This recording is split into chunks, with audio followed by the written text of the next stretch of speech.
আল্লাহ তুমি আমার গুনাহগার উম্মতকে বাঁচাও। বিশ্বনবী পাগলের মতো একবার হাউজে কাউসারে যাবেন, একবার সিরাতে যাবেন, একবার পুলসিরাতের দিকে, একবার হাউজে কাউসারের দিকে পাগলের মতো দৌড়াতে থাকবেন। তার কোন গুনাহগার উম্মত যাতে জাহান্নামে ঢুকে না যায়, সেদিন কেউ সুপারিশ করতে পারবে না বিশ্বনবী ছাড়া। কিয়ামতের ময়দানে ওই বিভীষিকাময় সময়ে মুসিবতের কালে মানুষগুলো পাগল হয়ে বিশ্বনবীকে খুঁজতে আরম্ভ করবে। সবাই মিলে বিশ্বনবীর কাছে যেয়ে বলবে, ইয়া রাহমাতাল লিল আলামিন, ইয়া খাতামান নবীন, রাহমাতাল লিল আলামিন। দেখেন আমাদের কি অবস্থা, কি কঠিন বিপদে আমরা আছি, দাঁড়াতে পারি না, সূর্যের আলোতে ঘেমে হয়রান। আজকে কেউ সুপারিশ করতে পারবে না। সব নবীরা অপারগতা স্বীকার করেছে, তারা বলেছে আপনি ছাড়া কেউ নাকি আল্লাহর সামনে দাঁড়াতে পারবেন না, আপনি একটু সুপারিশ করেন। বিশ্বনবী বলবেন, আসো আসো, আজকের দিনে আমি ছাড়া আল্লাহর সামনে কেউ দাঁড়াতে পারবে না। বিশ্বনবী মাকামে মাহমুদে যে আল্লাহু আকবার বলে সিজদায় লুটিয়ে পড়বেন, আল্লাহ রাব্বুল আলামিন বিশ্বনবীকে এমন কিছু চমৎকার শব্দ শিখাবেন, ওই শব্দগুলো দিয়ে আল্লাহর প্রশংসা করে বিশ্বনবী কাঁদতে আরম্ভ করবেন। বিশ্বনবী এমন ভাবে অজর দ্বারায় সিজদায় লুটিয়ে পড়ে কাঁদবেন, রব্বুল আলামিনের রহমতের দরিয়ায় জোশ লেগে যাবে। রব্বুল আলামিন এই দৃশ্য থেকে সহ্য করতে পারবেন না। রব্বুল আলামিন বলবেন, ইয়া মুহাম্মদ ইরফা রাসাক, ও নবী আপনি মাথা তোলেন, মাথা তোলেন, আপনার কান্না আমি সহ্য করতে পারি না। নবী আপনি মাথা তোলেন, সাল তুতা, আজকে আপনি যা চাবেন তাই দেব। নবী আপনি সিজদা থেকে মাথা তুলেন, সাল তুতা, যা চাবেন তাই দেব। ওয়াশফা তুশাফা, যার জন্য সুপারিশ করবেন তার সুপারিশ কবুল করে নেব। বিশ্বনবী এবার মাথা তুলবেন। যে বিভীষিকাময় সময়ে প্রত্যেক নবী বলেছেন আমি পারবো না, প্রত্যেক নবী বলেছেন নফসি নফসি, আমার কি হবে আমি জানি না, আল্লাহ আমারে বাঁচাও। প্রতিটি নবী বলবে নফসি নফসি, আল্লাহ তুমি আমারে বাঁচাও, আমারে বাঁচাও। বিশ্বনবী মাথা তুলবেন, তুলে বলবেন রব্বি হাবলি উম্মতি, আল্লাহ তুমি আমার গুনাহগার উম্মতকে বাঁচাও। এই দুনিয়ার বুকে রব্বুল আলামিন সব নবীকে একটা করে দাওয়া মুস্তাজাবা দিয়েছেন, মানে যে দোয়া করলে কবুল হয়ে যায় সাথে সাথেই। দাও বিহা, দুনিয়ার সব নবীরা ওই দোয়াটা দুনিয়ায় করে ফেলেছে। সব নবীকে আল্লাহ একটা করে দোয়া দিয়েছেন, নবী দোয়া করলেই কবুল। সব নবীরা ওই দোয়া করে ফেলেছে দুনিয়াতে। বিশ্বনবী বলেন আমি করি নাই। ওয়া ইন্নী আখতাবিউ দাওয়াতি শাফাআতান লি উম্মতি ইয়াউমাল কিয়ামাহ, আমার ওই স্পেশাল দোয়াটা আমি দুনিয়ার বুকে কঠিন বিপদে পড়েও কোনোদিন করি নাই। আমি আমার স্পেশাল দোয়াটা কিয়ামতের দিন আমার গুনাহগার উম্মতকে সুপারিশের জন্য রেখে দিয়েছি। আল্লাহ বলবেন নবীর ফারাসাক, মাথা তোলেন, আর কাটবেন না। বিশ্বনবী মাথা তুলবেন, আল্লাহ বলবেন সাল তুতা, আপনি যা চাবেন তাই দেব। ওয়াশফা তুশাফা, সুপারিশ করেন, সুপারিশ কবুল করব। বিশ্বনবী বলবেন আল্লাহ ওই স্পেশাল দোয়াটা দুনিয়াতে করি নাই, আজকে আমি তোমার দরবারে দাঁড়িয়ে কিয়ামতের দিন ওই দোয়াটা করছি। আল্লাহ আমার যে উম্মতের হৃদয়ে যাররা পরিমাণ ঈমান আছে, আমার একটা উম্মতকেও তুমি জাহান্নামে ঢোকাতে পারবা না। বিশ্বনবী পাগলের মতো একবার হাউজে কাউসারে যাবেন, একবার সিরাতে যাবেন, একবার পুলসিরাতের দিকে, একবার হাউজে কাউসারের দিকে পাগলের মতো দৌড়াতে থাকবেন। তার কোন গুনাহগার উম্মত যাতে জাহান্নামে ঢুকে না যায়, সেদিন কেউ সুপারিশ করতে পারবে না বিশ্বনবী ছাড়া। এজন্য 5 নম্বর আল্লাহ বললেন মান যাল্লাযী ইয়াশফাউ ইনদাহু ইল্লা বিইযনিহি, কার সাহস আছে, কার এত বড় বুকের পাটা কিয়ামতের কঠিন দিন আল্লাহর সামনে দাঁড়িয়ে সুপারিশ করবে? কারো ক্ষমতা নাই, কারো ক্ষমতা নাই। বিশ্বনবী সেদিন সিজদায় পড়ে উম্মতের জন্য কাঁদবেন, সবাই কাঁদবে নফসি নফসি, আল্লাহ আমারে বাঁচাও। আল্লাহ আমারে বাঁচাও। বিশ্বনবী বলবেন উম্মতি উম্মতি। বিশ্বনবী আমার জন্য কাঁদবেন, আপনার জন্য কাঁদবেন, আমাদের জন্য সেদিন কেঁদে কেঁদে জাহান্নামের দরজায় দাঁড়িয়ে আমাদেরকে টেনে টেনে জান্নাতে ঢুকাবেন। এজন্য এই বিশ্বনবীর ভালোবাসা যেন আমাদের হৃদয়ে ভরপুর থাকে। আমার ভাইয়েরা, প্রতি শুক্রবার বিশ্বনবীর উপরে বেশি বেশি যেন আমরা দুরূদ পড়ি। আমরা যখন বিশ্বনবীর সালাম দেই, দুরূদ পড়ি, একদল স্পেশাল ফেরেশতা আছে যারা বিশ্বনবীর দুরূদটা নিয়ে সরাসরি বিশ্বনবীর রওজায় যায়, যে বলে অমুকের বেটা অমুক আপনারে সালাম দিয়েছে। বিশ্বনবী নিজ কবরের থেকে নিজেই সালামের উত্তর দেয়। বিশ্বনবীর ভালোবাসা যেন আমাদের হৃদয়ে থাকে, বিশ্বনবীর সুন্নাহ দিয়ে যেন আমাদের জীবনটাকে সাজাই। পারা যাবে ইনশাআল্লাহ। বিশ্বনবীর ভালোবাসা ছাড়া কেউ জান্নাতে ঢুকতে পারবে। বিশ্বনবীর পক্ষে আমরা বলব, বিশ্বনবীর পক্ষে আমরা লিখব, বিশ্বনবীর জন্য আমরা আমাদের কলিজার রক্ত বিলিয়ে দিব। ঠিক কিনা বলেন? সেদিন বিশ্বনবী ছাড়া কেউ সুপারিশ করতে পারবে না। 5 নম্বর আল্লাহ বললেন মান যাল্লাযী ইয়াশফাউ ইনদাহু ইল্লা বিইذনি। কে আছে সুপারিশ করবে আল্লাহর সামনে? আর আপনি আপনার বাবার দরবারে যে সেজদা দেন, হ্যাঁ? ইব্রাহিম আলাইহিস সালাম থারথার করে কাঁপবে আর বলবে নাফসি নাফসি, আল্লাহ আমারে বাঁচাও। মুসা আলাইহিস সালাম থারথার করে কাঁপবে, আল্লাহ নাফসি নাফসি, আমারে বাঁচাও। আর আপনি পীরের দরবারে যে সেজদা দেন, কোথায় আছেন আপনি? খবরদার, কেউ বাঁচাতে পারবে না। যাকে ইল্লা আল্লাহ যাকে অনুমতি দেন, বিশ্বনবীকে দিবেন, নবীদেরকে দিবেন। এরপরে আল্লাহ তার স্পেশাল ওয়ালিদেরকে, মুত্তাকিনদেরকে, শহীদদেরকে, সিলেক্টেড বান্দাদেরকে দিবেন। কিন্তু কাকে দিবেন, কার জন্য দিবেন, দুনিয়ার কেউ জানে না একজন ছাড়া। তিনি কে? আল্লাহর ওয়ালিদেরকে, নেককার লোকদেরকে আল্লাহ সুপারিশের অনুমতি দিবেন।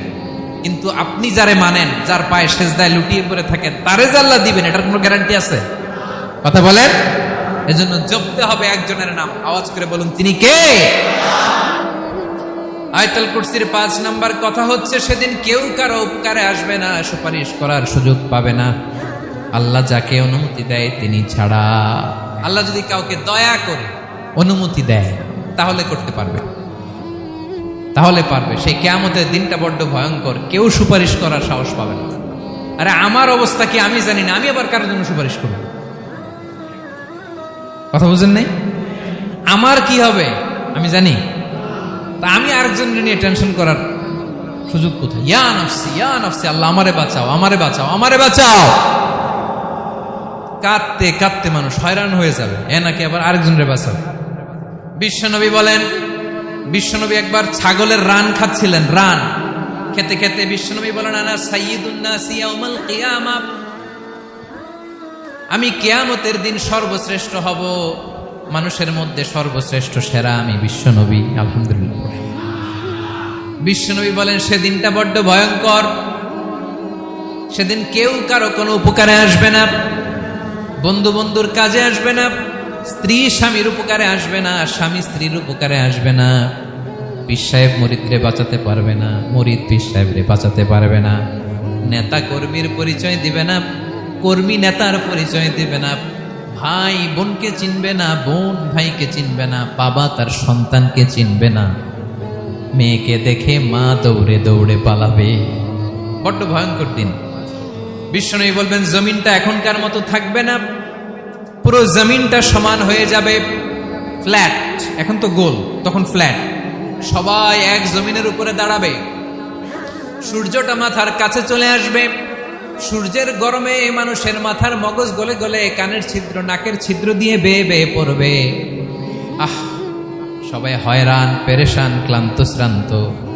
মানুষগুলো বলবে বাঁচার কোনো উপায় নাই। 50,000 বছর মানুষ এরকম দৌড়াবে, চিৎকার করবে, কাঁদবে, বাঁচার কোনো উপায় নাই। সবাই বলবে আহ, আল্লাহ যদি বিচারটা শুরু করতো, যা হবার হবে, আগে বিচার শুরু করুন। বিচারই শুরু হয় না, বিচার শুরু হইতেই 50,000 বছর।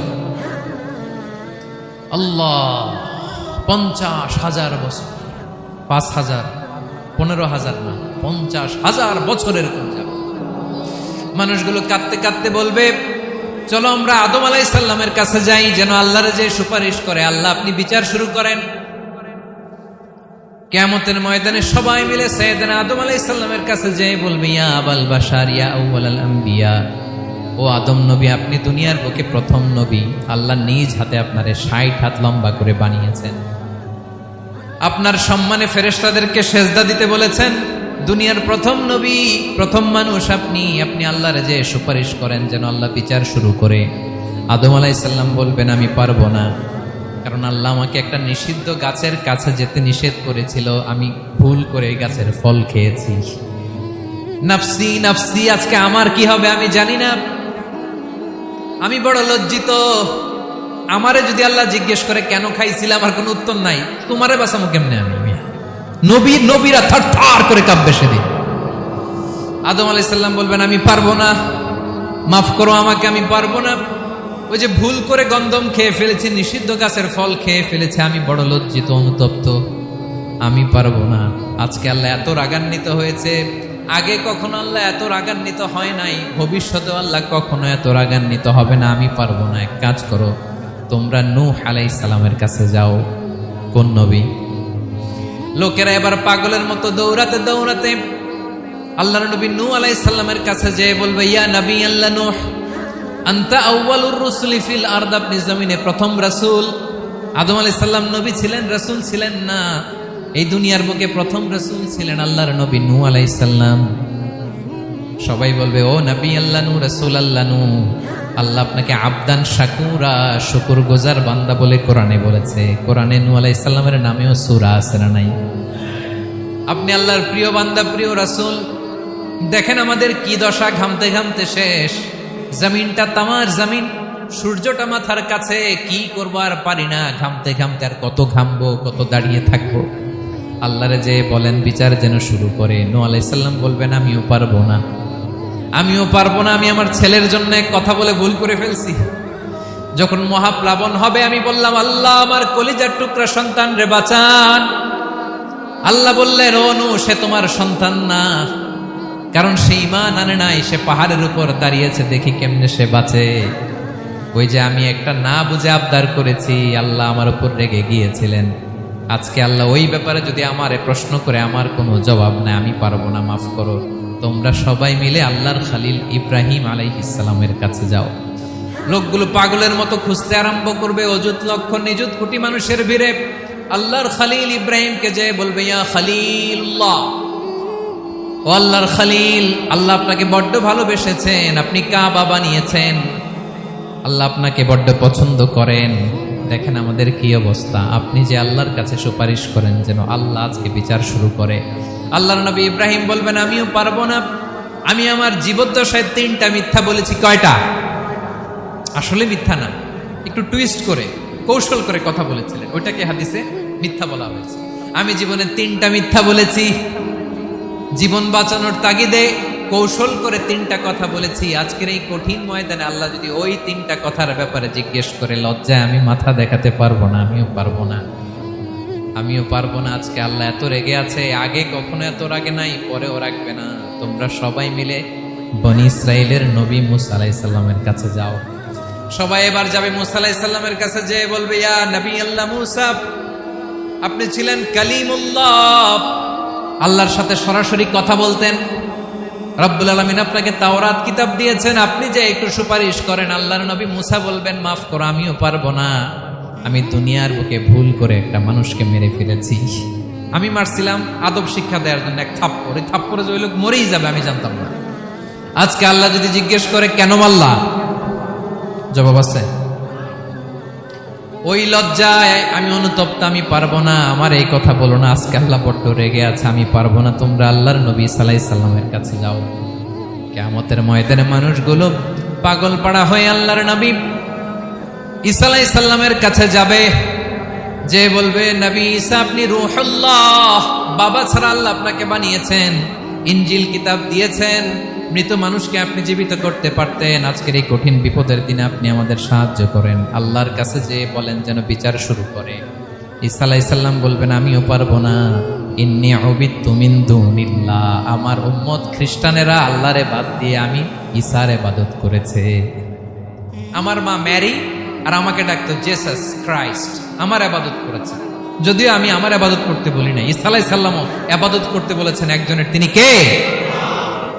আল্লাহর নবী সাল্লাল্লাহু আলাইহি সাল্লাম বলবেন আমিও পারবো না, আজকে আল্লাহ অনেক রেগে আছে, আমি পারবো না, তবে একটা পরামর্শ দিতে পারি, একটা সাজেশন দিতে পারি। আজকের দিনে এই কঠিন মুসিবতের কালে, এই কঠিন সময়ে কেউ আল্লাহর দরবারে দাঁড়িয়ে একটা টু শব্দ করার ক্ষমতা কারো নাই, একমাত্র আখিরি জামানার পয়গম্বর বিশ্বনবী মুহাম্মদুর রাসূলুল্লাহ ছাড়া। মানুষগুলো এবার আগুনের মধ্যে পানি দিলে যেমনি আগুন নিভে যায়, দাউ দাউ করা হৃদয়ে জ্বলন্ত আগুন তাদের ঠান্ডা হবে। কিয়ামতের ময়দানে ওই বিভীষিকাময় সময়ে মুসিবতের কালে মানুষগুলো পাগল হয়ে বিশ্বনবীকে খুঁজতে আরম্ভ করবে। সবাই মিলে বিশ্বনবীর কাছে যে বলবে ইয়া রাহমাতাল লিল আলামিন, ইয়া খাতামান নবীন, রাহমাতাল লিল আলামিন। দেখেন আমাদের কি অবস্থা, কি কঠিন বিপদে আমরা আছি, দাঁড়াতে পারি না, সূর্যের আলোতে ঘেমে হয়রান। আজকে কেউ সুপারিশ করতে পারবে না। সব নবীরা অপারগতা স্বীকার করেছে, তারা বলেছে আপনি ছাড়া কেউ নাকি আল্লাহর সামনে দাঁড়াতে পারবেন না, আপনি একটু সুপারিশ করেন। বিশ্বনবী বলবেন আসো আসো, আজকের দিনে আমি ছাড়া আল্লাহর সামনে কেউ দাঁড়াতে পারবে না। বিশ্বনবী বলবেন আল্লাহ, ওই স্পেশাল দোয়াটা দুনিয়াতে করি নাই, আজকে আমি তোমার দরবারে দাঁড়িয়ে কিয়ামতের দিন ওই দোয়াটা করছি। আল্লাহ, আমার যে উম্মতের হৃদয়ে যাররা পরিমাণ ঈমান আছে, আমার একটা উম্মতকেও তুমি জাহান্নামে ঢোকাতে পারবা না। বিশ্বনবী পাগলের মতো একবার হাউজে কাউসারে যাবেন, একবার সিরাতে যাবেন, একবার পুলসিরাতের দিকে, একবার হাউজে কাউসারের দিকে পাগলের মতো দৌড়াতে থাকবেন। তার কোন গুনাহগার উম্মত যাতে জাহান্নামে ঢুকে না যায়। সেদিন কেউ সুপারিশ করতে পারবে না বিশ্বনবী ছাড়া, কারো ক্ষমতা নাই। বিশ্বনবী সেদিন সেজদায় পড়ে উম্মতের জন্য কাঁদবেন, সবাই কাঁদবে, নফসি নফসি, আল্লাহ আমারে বাঁচাও, আল্লাহ আমারে বাঁচাও। বিশ্বনবী বলবেন উম্মতি উম্মতি। বিশ্বনবী আমার জন্য কাঁদবেন, আপনার জন্য কাঁদবেন, আমাদের জন্য সেদিন কেঁদে কেঁদে জাহান্নামের দরজায় দাঁড়িয়ে আমাদেরকে টেনে টেনে জান্নাতে ঢুকাবেন। এজন্য এই বিশ্বনবীর ভালোবাসা যেন আমাদের হৃদয়ে ভরপুর থাকে। আমার ভাইয়েরা, প্রতি শুক্রবার বিশ্বনবীর উপরে বেশি বেশি যেন আমরা দুরূদ পড়ি। আমরা যখন বিশ্বনবীর সালাম দেই, দুরূদ পড়ি,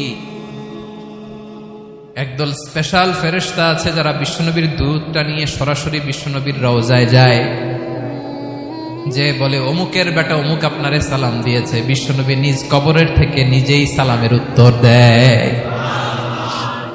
বিশ্বনবীর ভালোবাসা যেন আমাদের হৃদয়ে থাকে, বিশ্বনবীর সুন্নাহ দিয়ে যেন আমাদের জীবনটাকে সাজাই। পারা যাবে ইনশাআল্লাহ।